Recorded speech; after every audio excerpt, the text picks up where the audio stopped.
এই 5 ঘন্টা আগে দেখলাম মালিক সিনেমার ট্রেলার এবং রাজকুমার রাও এখানে মুখ্য চরিত্রে অভিনয় করেছে, দারুণ অভিনয় করেছে। আমার মতে বলে যদি সবচেয়ে বড় অ্যাকশন মুভি করে থাকে রাজকুমার রাও লাইফে, তো এটাই করে থাকবে।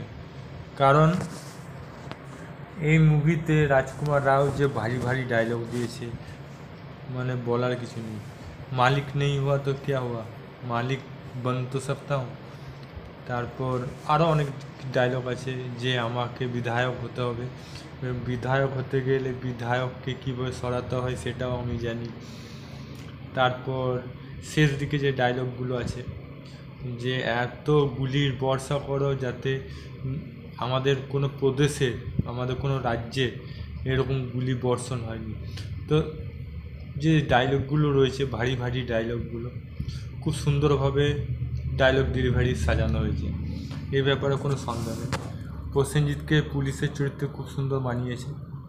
তো আমি এটা জানতাম না যে পুলিশের চরিত্রে অভিনয় করছে।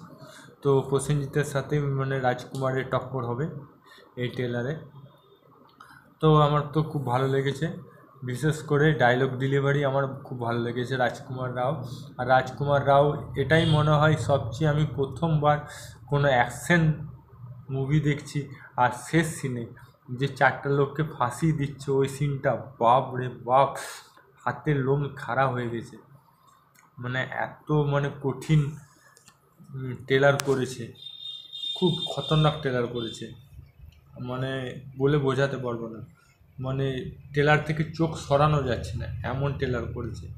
যেমনি ডায়লগ তেমনি অ্যাকশন, তেমনি অ্যাকশন ফ্রিকোয়েন্সি, তেমনি ডায়লগ ডেলিভারি, তেমনি ক্যামেরা সিনেমাগ্রাফি, তেমনি ডায়লগগ্রাফি, মানে সব কিছুই পারফেক্ট হয়েছে। আমার তো খুব ট্রেলার ভালো লেগেছে, খুব খুব ভালো লেগেছে। আপনাদের মতামত কি কমেন্ট বক্সে এক্ষুনি লিখে জানান। ভিডিওটা ভালো লাগে লাইক করুন, চ্যানেল তাহলে সাবস্ক্রাইব করুন, ফেসবুকে থাকলে পেজটা ফলো করুন। আবার দেখা হবে নতুন ভিডিও নিয়ে। জয় হিন্দ, জয় ভারত, ভালো থাকো, সুস্থ থাকো।